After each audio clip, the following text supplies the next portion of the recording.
आज सुद्धा आपल्या शाळेमध्ये वक्तृत्व स्पर्धा होती। जवळजवळ आपल्या तालुक्यातून 100 मुले या ठिकाणी आले होते। आणि याचं कारण काय आहे?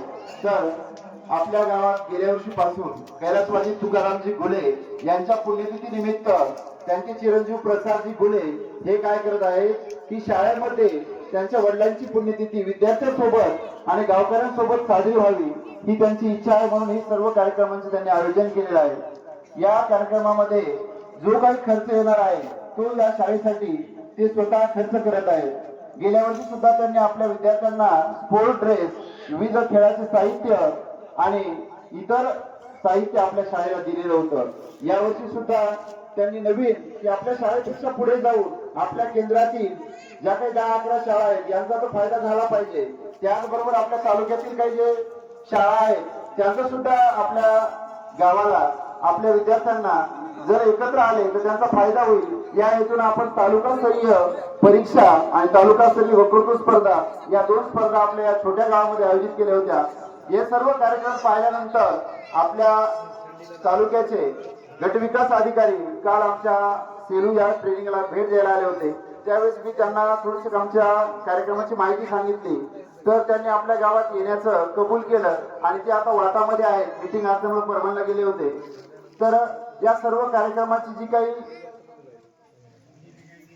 आपल्या कार्यक्रमाचे जे काही आयोजन आहे ते प्रसाद घुले त्यांच्या वडिलांच्या पुण्यतिथी निमित्त या ठिकाणी करत आहेत। आणि या वर्षी सुद्धा विविध उपक्रमातून आपल्या मुलांना ते बक्षीस देण्याचा प्रयत्न करत आहेत।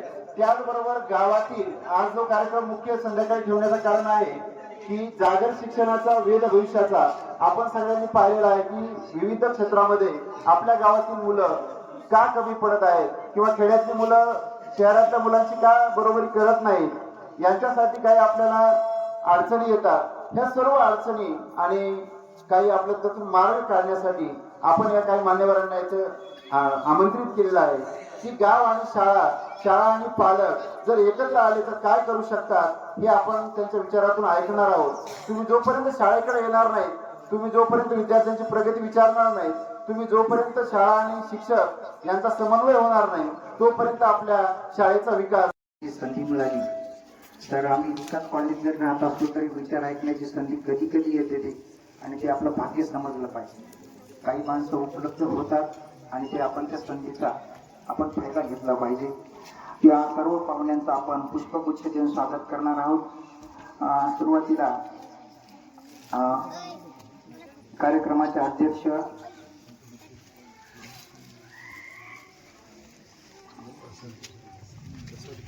प्रसादजी घुले